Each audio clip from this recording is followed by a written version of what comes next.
What would you do if you were so in love with someone and maybe they'd done something wrong? Something unforgivable.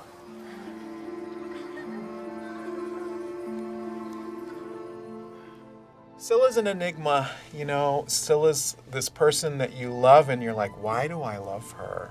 There's an innocence and something pure in her. She sincerely believes that she is doing the right thing. You know, we'll learn that Scylla has her reasons, and we'll learn that her parents, who were Dodgers, were on the run and they got killed. The army could have just arrested them, but they killed them to make a point, and that was all Scylla needed.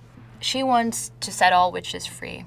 She wants a better world for herself and everyone, basically. She's fighting the good fight. She was perfect for the spree because she grew up among a population that were sort of persecuted and outside of the military system. She was alone in the world, and the spree provided a community, a sense of purpose. She's a marbling of good and evil. She's a bit of both, but ultimately she's extremely young. So she has a lot to learn and has made some huge, scary decisions, but, you know, forgiveness.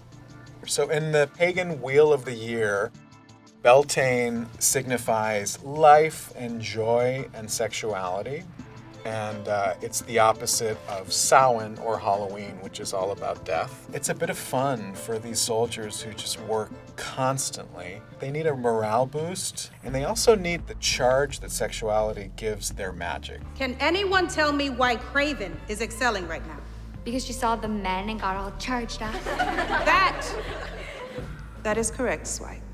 Sexuality occupies a unique place in the world of Motherland. So the reel is an American military witch tradition that you see at Beltane, and it's a sacred dance that's a lot of fun to do, but it's also a dance that pairs you with your ideal mate for the night. Tally's always pushing the whole unity thing, and Rael, I think, sees Beltane as her first chance to prove herself that she does want to be a part of this, just show up for her unit, regardless of what that means. Just being physically present and trying to have a good time. So the reel chose Byron for Rael, and you might wonder why, but the reel knew that they were the ideal partners for the night, just in terms of conversation and connecting, because the reel's also about bringing people together, and it's about having a bit of fun. But it brings up an interesting point, which is, where does the LGBT experience live in Motherland? The idea of gay or straight is kind of irrelevant. Your parts still work, so at some point you'll be expected to contribute. Really, the concern is making new soldiers, because these are bodies who are weapons, so the army needs more. Porter is a tricky subject to Scylla.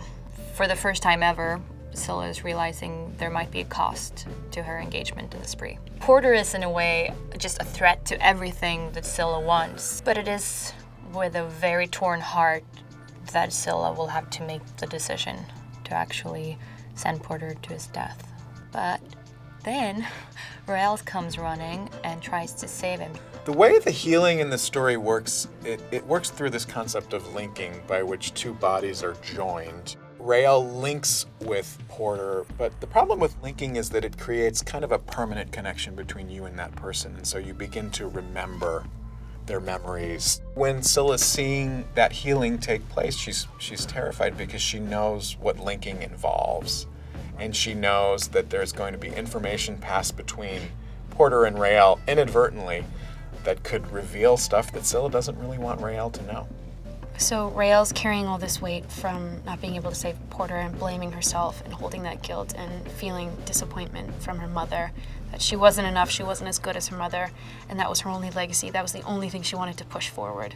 I think it was really humbling for Rael that she was not able to fully heal Porter. I think it was kind of heartbreaking for her, and I think it represented a limit that she hadn't quite felt before. We're proud of you. Thanks. Abigail instantly sees Rael in a new light.